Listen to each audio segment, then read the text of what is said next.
Този Черноморе, воден от Илян Илиев, е способен. Jordan, give me the rock and I'm scoring. Ay, came from the bottom, that's foreign. I swear that I'm up for the sun in the morning. Oof, ay, I gotta flex. I need a Nike bag, give me the check. I need the money and power, respect, but I promise I'm repping the O to the dead. Ay, oof, I told him out of my way.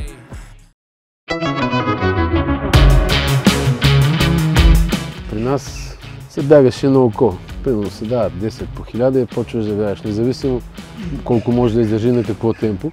И това естествено в много случаи стигаше до контузии. Като сега Барин и други подобни системи ни дават много добра информация за физическото състояние на хората. Всяка новост и нововведение в спорта, в живота е важно да се приеме и да търсим ползите от това. Не можем ние да кажем, аз ще се работя по както преди е било.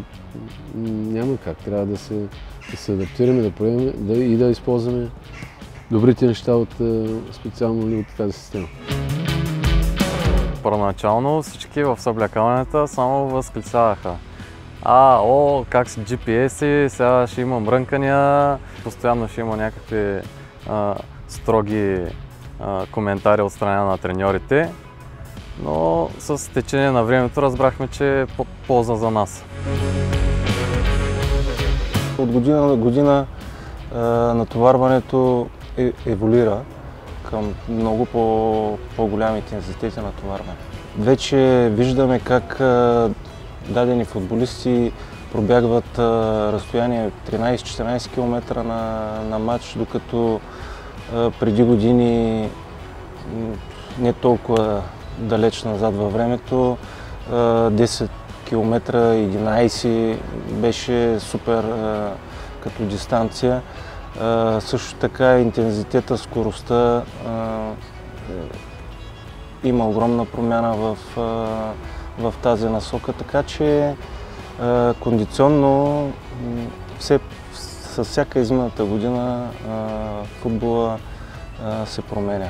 Говорим към много по-голям интензитет на натоварване.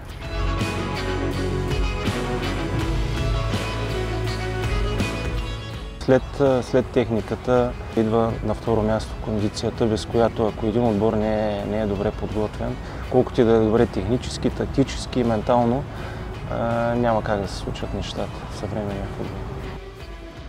При нас, освен натоварването в матча, имаме като минуси натоварване от пътуване. Ние сме най-далечната дестинация в страната, така че възстановяването е изключително важен процес след голямо натоварване от матча. В тази насока системата помага изключително много.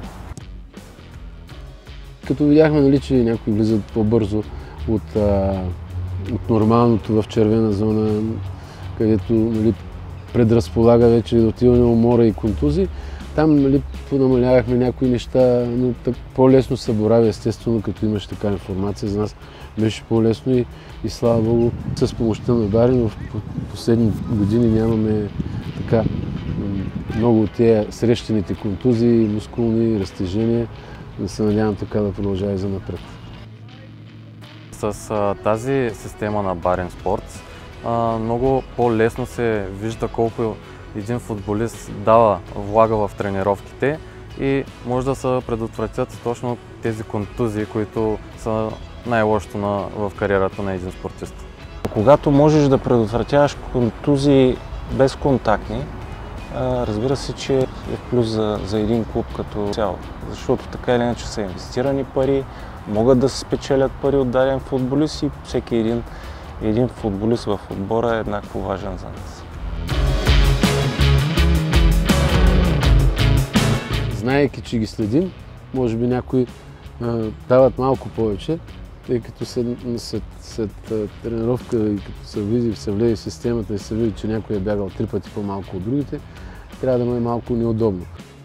На базата на системата могат да се извършат смените, които се правят. Като видиш, че един футболист не може да възстановява, стои постоянно в високите зони. Този футболист се вижда, че вече работоспособността му не е на толкова високо ниво и ако прецениме, можем да го заменим с някой по-свеж футболист. Системата има и тактически анализ. По време на матч можем да видим движението на отбора в ширина, в дълбочина. Дали отбора е разкъсан, дали трябва да се прибереме по-назад или да отидем по-напред. Тази информация получаваш в реално време и можеш да коригираш нещо по време на матч, не след матча или за другия матч. Така че със сигурност това също помага изключително много.